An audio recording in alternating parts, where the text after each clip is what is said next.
If you've worked with sweep generators or spline wrap deformers in the past, you'll know that in order to control the banking or the rotation of these objects, one generally either needs to go the route of duplicating the spline and having a rail, which ends up being rather tedious workflow if you need to adjust it by hand, or secondly, going into the object and changing the rotation here, which also seems to be quite a frustration, especially if you want to animate things.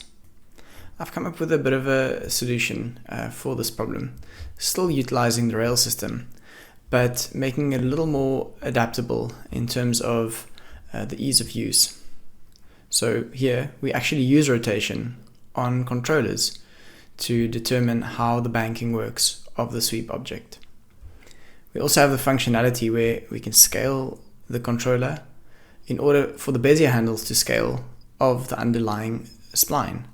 So if you look here, my Bezier handles line up exactly with the controllers that I've set up. This is a feature that's not that necessary. One can still have the banking system without needing control over the Bezier handles. For example, if I were to change this to B-spline, obviously the shape would change drastically because of the underlying shape of the spline.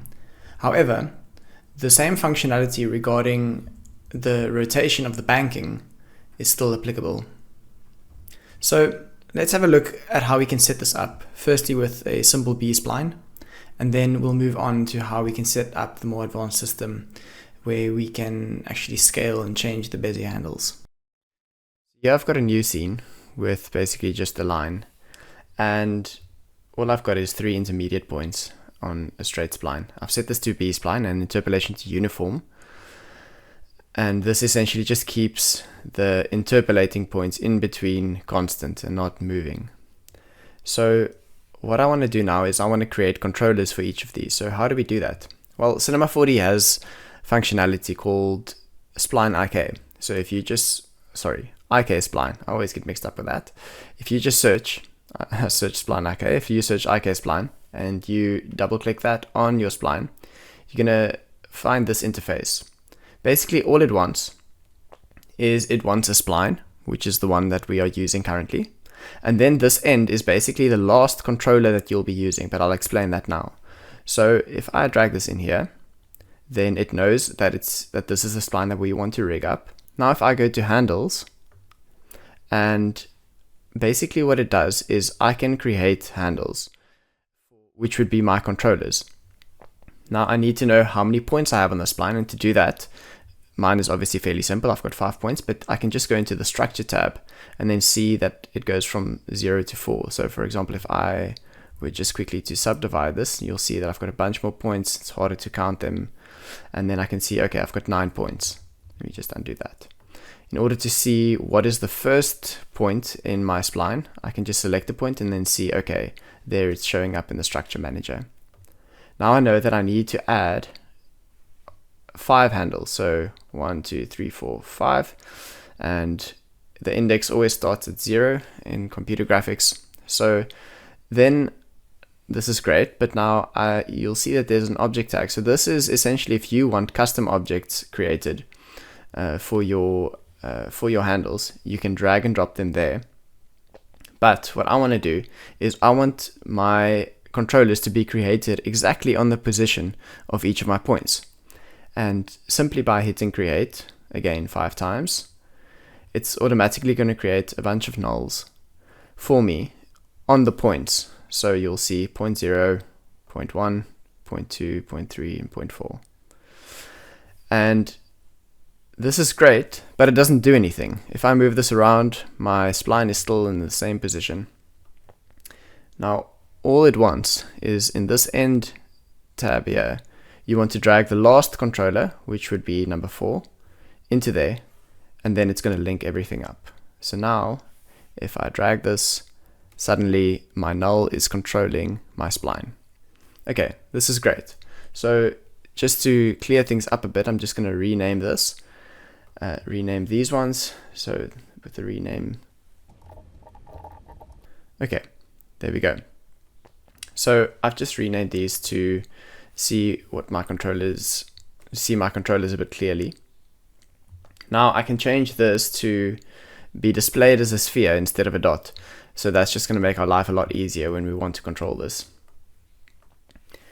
Okay, this is great, but if I use it in a sweep, and let's say I drop an inside in there, and then I'm just going to change this interpolation as well to make it a bit more clear. There we go. Then, okay, this is great, and I can use it, but the issue that I'm still going to be having is this rotation, and this is the big issue. Now, sweep objects give you the ability to use what's called a rail, and you can see to rail, use rail direction, use rail scale, and you may have in the past dragged and dropped another spline in here and things went a bit crazy. But basically all a rail does is it allows you to use another spline to determine the rotation or the scale of the sweep object. So let me explain to you how that works. Basically, if I just copy my spline that I've just created and my new controllers, so I just select these and I just hold Control and I copy them, this spline IK tab is now linked up to these controllers.